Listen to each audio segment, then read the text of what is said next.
object-oriented programming. So the dot here is kind of to be oriented. We are accessing the property X of object that P1 holding its memory location. And as you can see here, P1 is looking to this memory location so that I can access everything here. I can access X by typing P1X, P1X, and at the same time, I can access P2.X at the same level, okay? But I can't do that. I can't do P3X. This error. This is error because of that object, the third object here, which is pointed by P3, has no property which called X. Now let us go back to our Visual Studio Code and let me explain the terminology. In the object, this called not a variable. We call it a property. So this object of type P1 has two properties.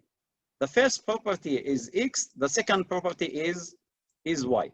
And now I don't know why who built the Python programming language decided to build the property using a function. Some other programming language prefers to write here, for example, X and Y, and then use it inside the constructor. But this constructor behave as with two roles. The first is building the properties of that object, and second to initialize it with a particular value. Okay, questions? Is it clear? Because what we are going to see on the list, okay, so will be depending on this coding. Okay, guys, so you can ask me if you want to ask. This is the time. Feel free to ask me. Is object and method the same thing? No. Object, okay. Sorry, property and method. No. Property is, if I go back to my diagram, this is a property. This is what data that I can describe object. The object of type point2D, let us say P1, I can describe it with two data type. And those data type are X and Y of type int, okay? Now, you ask me if what is the difference between function and property. So I use property and method. Yeah. Yeah, I see. Well, inside each class, we commonly use terminology which called a method. A method is kind of a function that we can execute it on some object. So for example, let us see here, as you can see here, there is two methods, as you can see here. This is the first method, and this is the second method. While in the second class, I have just one method which serves also as a constructor. So as you can see here, the second method here in class person, okay, just getting one argument, which we will not provide it when we calling it. So the method here is things that I can call or use by when I am wanted to use the object. So let us say P3 is a person. So I can say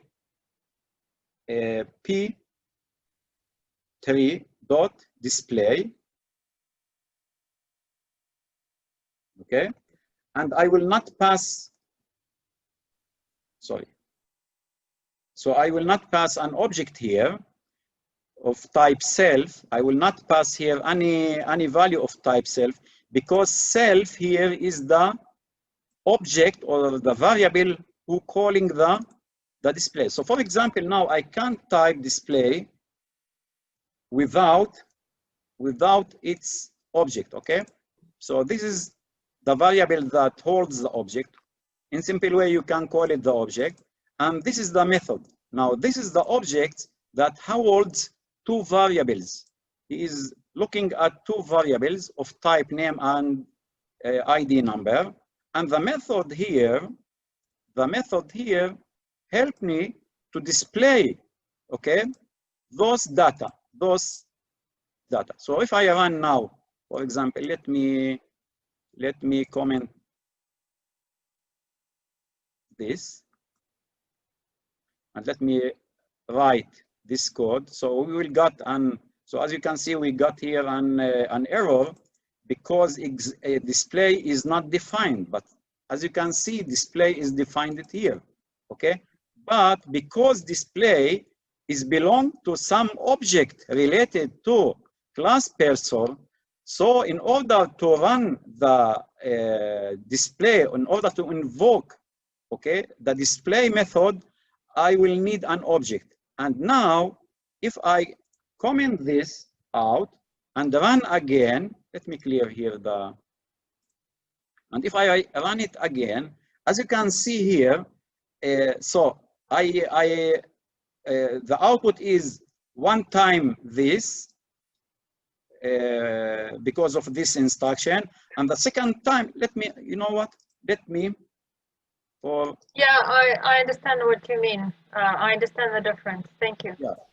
Okay. So this is the terminology. So let us summarize.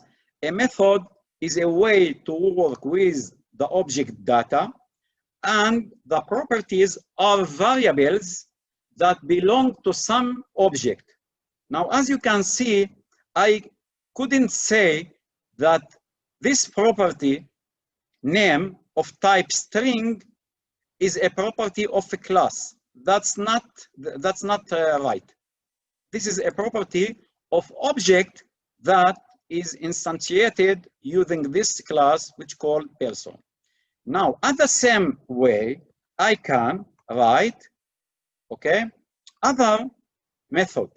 So for example, with point, okay, let us define def, okay, another method which called display, okay, and this display must get self, okay. The self that we write here is that object that in the following a few seconds that we will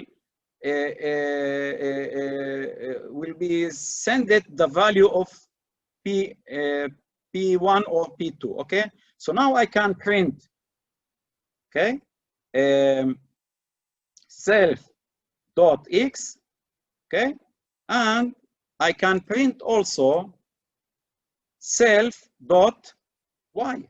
So what is the self? The self is exactly the property of the self object, which is this P2 dot display. So what is meant by that now? Let us summarize. P1 dot display. So Python know that P1 of type point2D, and now this instruction display will be this display, but not this display. Is it clear? Yeah. So this is the display. So Python will pass the P2 variable to here. Here will be P2. And now each time we print P2 or the